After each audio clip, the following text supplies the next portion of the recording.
여러분, 오늘 가스펠 프로젝트 여러분 교재 96페이지를 보시면 오늘 여러분과 함께 공부하시게 될 제9과의 신학적 주제가 다음과 같이 기록되어 있습니다. 이렇게 되어 있죠.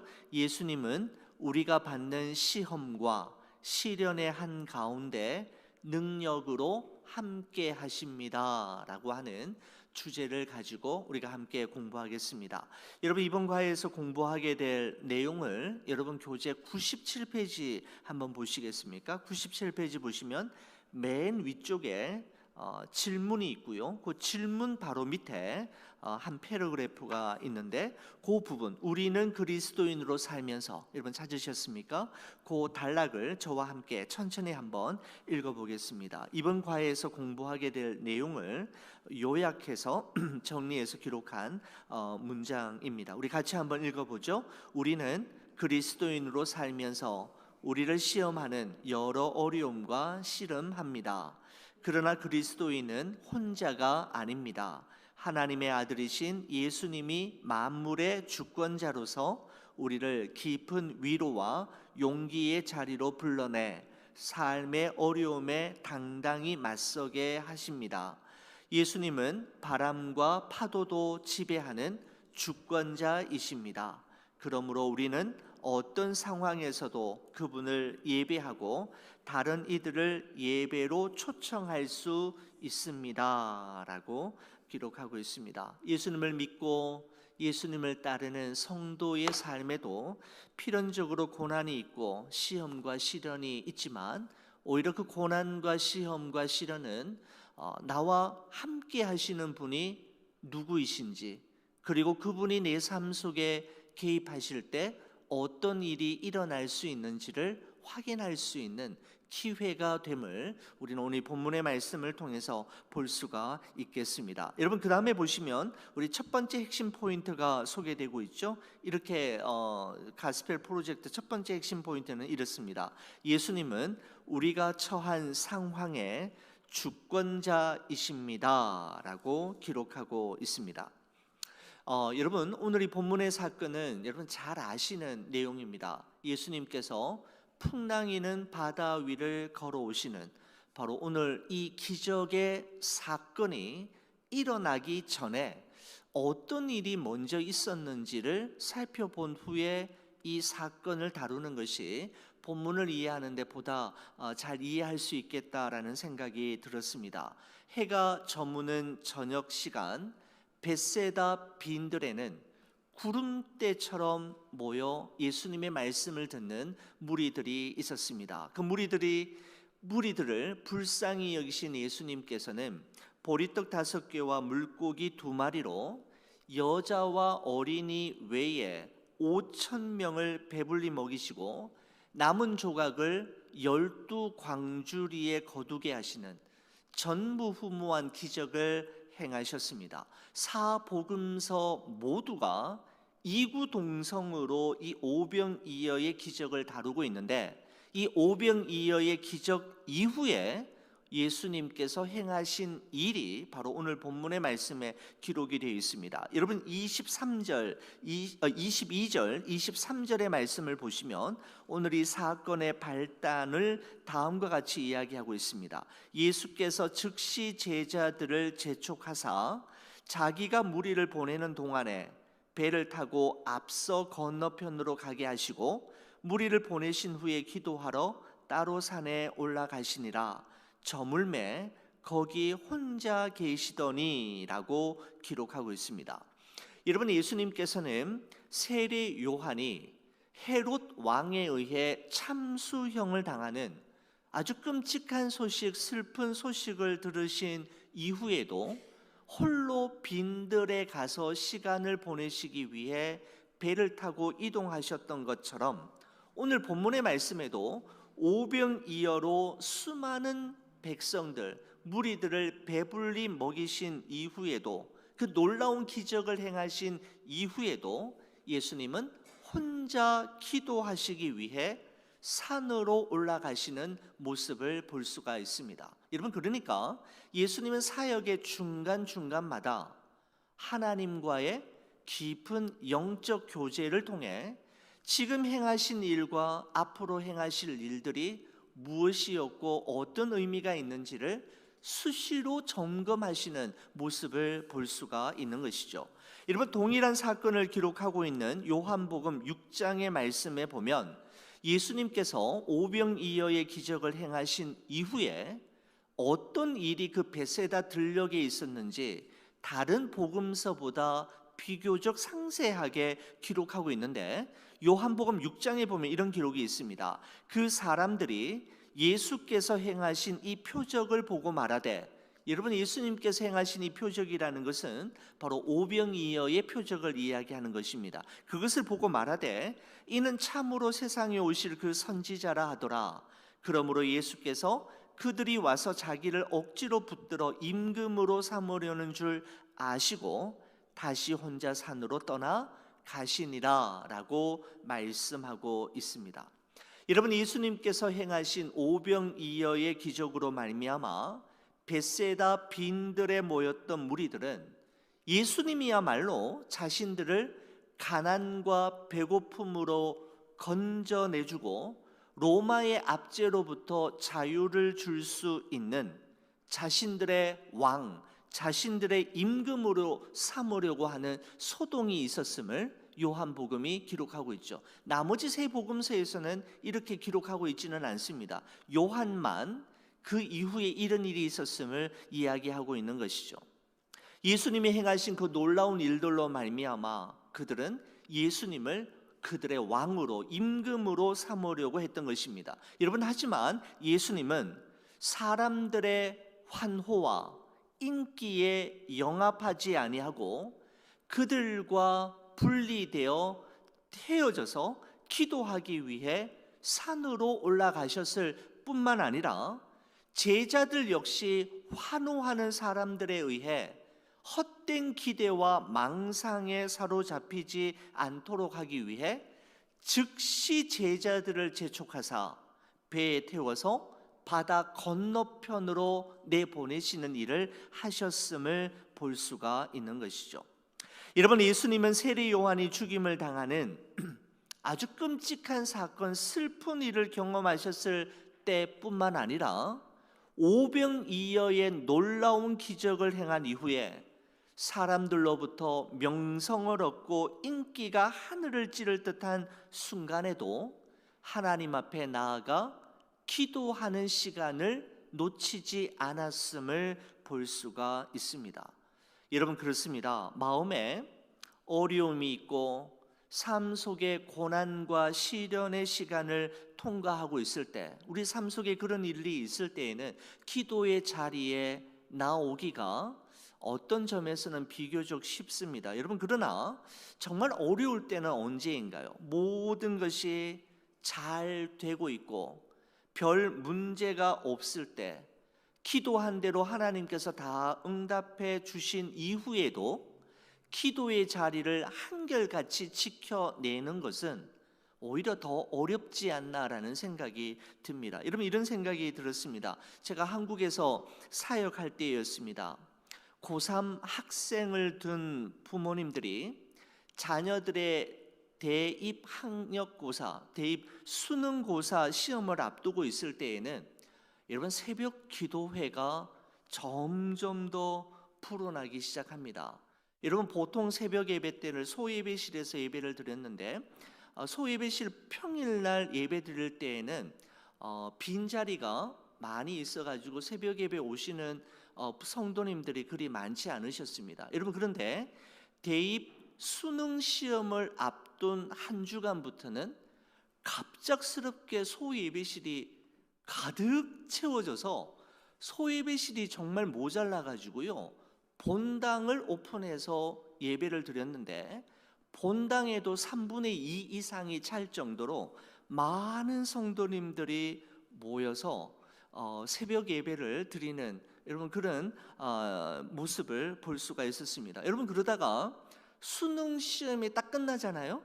끝나고 다음날 새벽이 되면 어제까지 인산인해를 이루었던 그 무수한 부모님들이 설물이 빠져나가듯 싹 빠져나가고 본당에서 예배 드릴 필요가 더 이상 없이 소위 예배실로 다시 내려가서 예배 드리게 되는 그런 진풍경이, 여러분 한국에서는 정말 12월이 되면 매년마다 이게 펼쳐지는 모습들을 보았는데, 저는 그 생각이 갑자기 났습니다. 여러분, 그렇습니다. 사실 위기는 인생의 바닥을 칠 때가 아니라 최정상에 이르렀을 때입니다. 여러분, 다윗이 경험했던 최고의 위기는 그가 목동으로 양을 칠 때도, 블레셋의 용장 골리앗과 싸움을 할 때도, 사울 왕의 추격을 피해 광야의 도망자로 지낼 때도, 대적들에 의해 겹겹이 포위되었을 때도 아니라, 그에게 있어서 진정한 위기는 언제 찾아왔느냐 하면, 한 나라의 최고 통치자가 되어서 무소불위의 절대 권력으로 무슨 일이든지 자기가 하고 싶은 대로 다 할 수 있는, 바로 정상에 올랐을 때 밧세바를 범하게 되었지 않습니까? 여러분, 예수님께서는 이와 같은 사실을 너무나도 잘 아셨기에 무리들의 환호성과 함성 소리에 이끌리지 않으시고 오히려 그들을 떠나 기도하시기 위해 산으로 가셨을 뿐만 아니라, 제자들도 그 자리에 오래 머물러 있도록 내버려 두신 것이 아니라 그 자리를 벗어나도록 즉시 재촉하여 배를 태워서 그 갈릴리 바다 건너편으로 건너게 하셨던 것입니다. 여러분, 예수님께서 무리들이 외치는 왕의 길, 임금의 길을 마다하시고 하나님께서 맡겨주신 십자가의 길을 흔들림 없이 끝까지 갈 수 있었던 것은, 예수님에게는 하나님 앞에 혼자 머물러 기도하는 시간이 있었기 때문입니다. 사람들의 인정과 칭찬을 받는 시간은 짧을수록 좋고, 하나님께 기도의 무릎을 꿇는 시간은 길수록 좋은 법입니다. 여러분의 교재, 여러분 98페이지 한번 보시겠습니까? 중간에 보면 두 가지 질문이 중간에 나오지요. 여러분, 그 중간 첫 번째 질문, 그 위로 하나 둘 셋으로 올라가면은 예수님은 육체적으로 정신적으로, 여러분 찾으셨습니까? 거기 한번 제가 잠깐 읽고 지나가도록 하겠습니다. 거기 보시면 이렇게 되어 있습니다. 예수님은 육체적으로 정신적으로, 98페이지 중간 부분입니다. 예수님은 육체적으로 정신적으로 영적으로 지쳐 있을 때 어떻게 해야 하는지에 관한 완벽한 모범을 보여주셨습니다. 우리도 예수님처럼 가끔은 홀로 하나님께 나아가 회복하는 시간을 가져야 합니다라고 말씀하고 있습니다. 예수님은 사역 중간중간에 시간이 날 때마다, 틈이 생길 때마다 하나님 앞에 나아가 자신의 사역을 점검하고 조율함으로 하나님 뜻에 자신의 뜻을 맞추는 그런 작업을 수시로 했던 것들을 볼 수가 있는 것이죠. 사랑하는 우리 교회 여러분, 여러분과 저의 삶 속에 형통할 때나 공고할 때나, 모든 일이 내 뜻대로 잘 되어지고 있을 때에나 그렇지 않을 때에나 한결같이 하나님의 말씀을 묵상하시고 하나님 앞에 나와 기도하는, 기도의 무릎을 꿇는 삶의 여백이 반드시 확보되어지시기를 간절히 축원을 드립니다. 여러분의 교재 99페이지 보시겠습니다.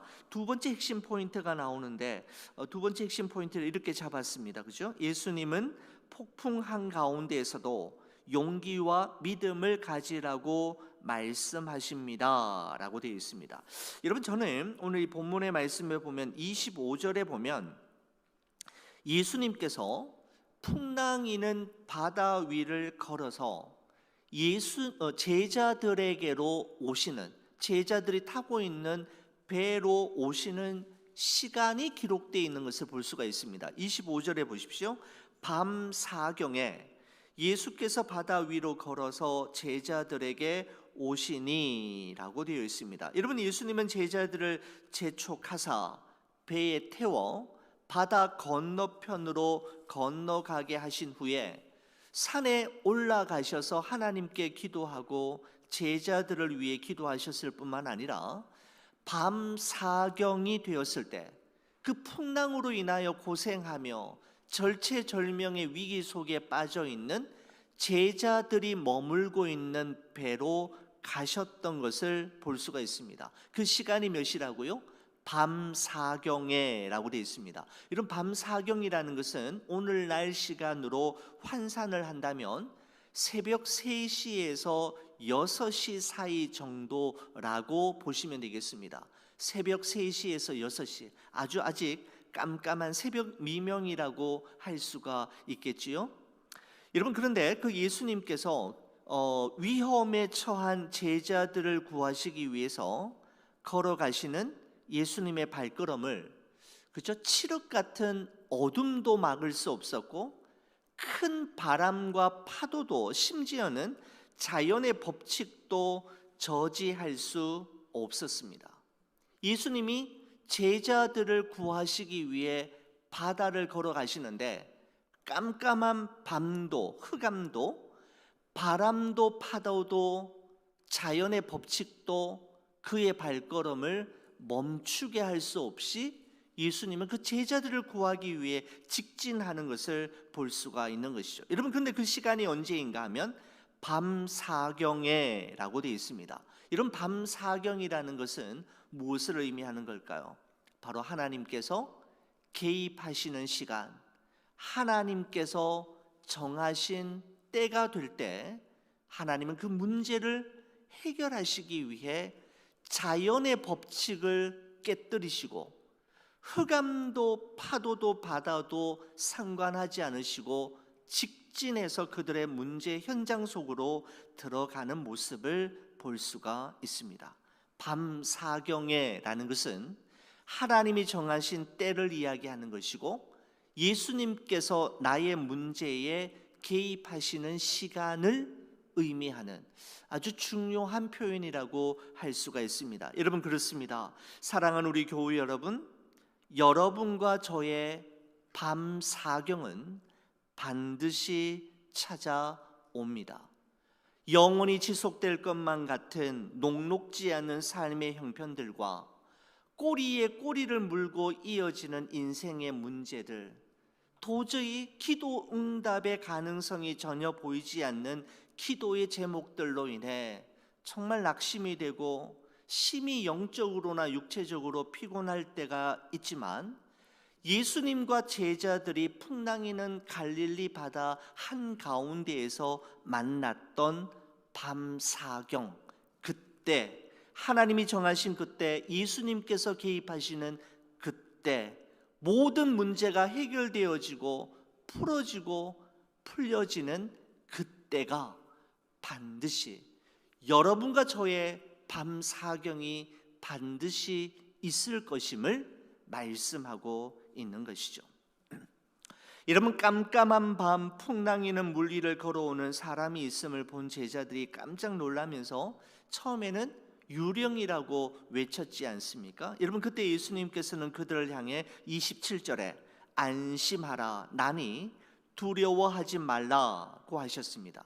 주님의 음성을 들었던 베드로가 28절에 주여, 만일 주님이시거든 나를 명하사 물 위로 오라 하소서라고 이야기하자 주님께서는 29절에 오라고 하셨습니다. 여러분, 그래서 베드로가 풍랑이는 바다 위를 걸어가는 정말 전무후무한 놀라운 기적을 경험하게 되지 않습니까? 여러분, 그날 밤 풍랑이는 갈릴리 바다 한가운데 배를 타고 있는 사람들, 배 위에 있었던 제자들은 12명이었지만 바다 위를 걸었던 사람은 오직 한 사람, 베드로 뿐이었습니다. 여러분, 베드로가 바다 위를 걸을 수 있었던 것은 그의 상식과 이성 그리고 경험을 잠시 내려놓고 예수님의 말씀에 순종하여 예수님의 말씀에 의지함으로 배에서 내렸기 때문입니다. 배에서 내리는 믿음이 바다를 걷게 하는 전무후무한 기적을 창조하였던 것이죠. 배에서 내릴 수 있는 믿음 말입니다. 그 믿음이 기적을 만들어내었던 것입니다. 여러분, 그런데 30절 말씀 보십시오. 바람을 보고 무서워 빠져가는지라 소리질러 이르되 주여 나를 구원하소서 하니라고 되어 있습니다. 바람을 보고 무서워 빠져갔다라고 이야기하고 있습니다. 예수님의 말씀을 의지하고 예수님의 시선에 자신의 시선을 맞추었을 때 베드로는 배에서 내릴 수 있었고 풍랑이는 바다 위를 걸어가는 기적을 경험할 수 있었지만, 예수님을 바라보던 베드로의 시선이 바람을 향하였을 때 베드로는 물에 빠지게 되었다, 순식간에 바다에 빠지게 되었다라고 성경은 기록하고 있습니다. 여러분, 그렇습니다. 무엇을 바라보느냐, 무엇에 나의 시선을 맞추고 주목하느냐에 따라 바다 위를 걷게 될 수도 있지만 그 바다 속에 빠질 수도 있음을 말씀하고 있는 것이죠. 여러분, 미국의 철학자이자 시인인 헨리 데이빗 소로라고 하는 분이 이런 이야기를 했습니다. 우리에게 무엇이 보이느냐가 중요한 것이 아니라 우리가 무엇을 보느냐가 중요하다, 문제이다라고 이야기하고 있습니다. 무엇이 내 눈에 들어오느냐, 무엇이 보이느냐 보다도 더 중요한 것은 내가 무엇을 보느냐라는 것이죠. 무엇을 보며 누구를 주목하며 살아가느냐에 따라 우리 인생의 내용도 달라지게 될 것임을 말씀하는데, 여러분, 히브리서 12장 2절 말씀은 우리가 일평생 주목하고 우리의 시선을 맞추어야 할 단 한 분을 우리에게 소개하고 있습니다. 이렇게 이야기하죠. 믿음의 주요 또 온전하게 하시는 이인 예수를 바라보자라고 이야기하고 있습니다. 여러분, 예수를 바라보자라고 하는 이 표현을 fixing our eyes on Jesus라고 표현하고 있습니다. fixing on, 우리의 눈을 예수님에게로 고정시킬 때 우리는 기적을 경험하게 될 것임을 말씀하는 것이죠. 여러분, 이런 의미에서 볼 때 저도 이 믿음에 대한 정의를 할 때마다 말씀을 드립니다마는, 믿음이란 무엇일까요? 믿음이란 예수님만 바라보는 집중력이라고 할 수가 있는 것이죠. 여러분, 우리의 시선을 빼앗아 가는 것들, 우리의 집중력을 흐트러 놓는 것들이 이 세상에 얼마나 많이 있습니까? 여러분, 우리의 마음을 잘 지키기 위해서 무엇보다도 필요한 것은 먼저 우리의 시선을 잘 지켜내는 것이죠. 시선을 잘 처리하고 시선을 잘 지킬 때 우리의 마음 또한 지켜낼 수 있기 때문입니다. 그렇습니다. 믿음이란 환경이 아니라, 바다와 바람이 아니라 예수님만을 집중하는, 예수님만을 바라보는 집중력이 바로 믿음입니다. 여러분, 바람을 보고 바다에 빠졌던 베드로가 주여 나를 구원하소서라고 하자 31절입니다. 예수께서 즉시 손을 내밀어 그를 붙잡으시며 이르시되 믿음이 작은 자여 왜 의심하였느냐 하시고 라고 되어 있습니다. 여러분, 저는 여기에서 즉시 손을 내밀어 그를 붙잡으셨다라고 하는 이 표현이 너무 좋습니다. 즉시, 그죠? 곧바로 손을 내밀어서 그를 붙잡으셔서 바다에서 올리시는, 배 위로 올리시는 그 예수님의 모습을 볼 수가 있는 것이죠. 예수님께서 베드로에게 이렇게 이야기했습니다. 여러분, 베드로가 바람과 바다를 보고 무서워했던 이유, 그들이 그 베드로가 경험했던 이 두려움의 근본적인 원인이 어디에 있다고 예수님이 진단하셨는가 하면 바로 그의 믿음에 있었다라고 이야기하고 있습니다. 여러분, 그래서 예수님께서는 믿음이 작은 자여 왜 의심하였느냐라고 이야기하고 있습니다. 믿음의 작음은 의심으로 이어진다라는 것이죠. 베드로가 예수님을 바라보다가 바람을 보고 바다를 보는 순간 두려움과 염려에 무서움에 휩싸이게 되었던 것은 그의 믿음이 작았기 때문이다라고 말씀하는 것입니다. 여러분, 그렇습니다. 문제는 내가 지금 경험하고 있는 고난과 사건의 사이즈가 너무 크기 때문이 아니라 하나님을 신뢰하고 의지하는 내 믿음의 사이즈가 너무 작기 때문이죠. 고난과 사건이 너무 크기 때문이 아니라, 그게 문제가 되는 것이 아니라 그 고난과 사건에 반응하는 나의 믿음의 사이즈가 너무 작기 때문에 우리는 두려움과 무서움과 불안 속에 휩싸이게 되는 것이죠. 여러분의 교재 102페이지 한번 보시겠습니까? 거기 보시면은 블랙 박스 안에 우리 찰스 스펄전 목사님의 글이 하나 있는데 제가 한번 읽고 지나갔으면 좋겠습니다. 102페이지 보시면 블랙박스 안에 그 찰스 스펄전 목사님 글이 있는데 제가 한번 읽어보겠습니다. 요란하게 울부짖는 성남 바다 한가운데서 많은 사람들이 불안해할 때 아마도 저 아래 선실에서 평안한 모습으로 있는 그리스도인들이 있을 것입니다. 그들은 자신이 탄 배가 하늘 나라의 항구에 다다를 것인지 아니면 다시금 육지 즉 삶의 시련과 역경의 한복판으로 가게 될지 모르는 상태에서 하나님 아버지의 뜻을 끈기 있게 기다립니다. 그들은 자신들이 보살핌을 잘 받고 있다고 느낍니다. 그들은 폭풍이 집어 삼키려 할지라도 하나님이 그들을 붙잡아 아무 해도 입지 않게 하실 것을 압니다. 하나님이 허락하지 않으시면 아무 일도 일어날 수 없기 때문입니다 라고 되어 있습니다. 제가 지난 주일날 썼던 그 표현했던 내용이 여러분 찰스 스펄전 목사님도 이렇게 인용했던 것을 볼 수가 있습니다.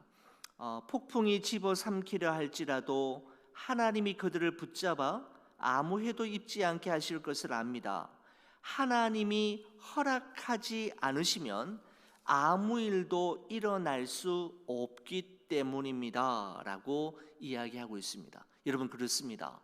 고난과 시련 가운데 있을 때 우리가 꼭 기억해야 될, 결단코 놓치지 말아야 할 한 가지 놀라운 사실, 진리가 있다면 하나님의 허락하심과 그분의 결재하심 없이 우리에게 일어나는 일은 결단코 없다라는 것이죠. 하나님의 허락하심 속에 그분의 결재 쌓인 이후에 우리에게 모든 일들이 주어지게 된다라는 것입니다. 사랑하는 성도 여러분, 이 문제만 해결되면, 이 사건만 지나가면 불행 끝 행복 시작이라고 생각하지만 여러분, 우리는 그렇지 않음을 우리가 이미 살아왔던 지난날의 삶을 통해 너무나도 잘 알고 있습니다. 지금까지 살아온 우리의 삶이 보여주듯이 앞으로 살아갈 우리의 삶에도 여전히 깜깜한 밤과 큰 바람과 파도가 높이 있는 갈릴리 바다는 또다시 존재할 것이고 우리는 그 바다 위에 또 놓이게 될 것입니다.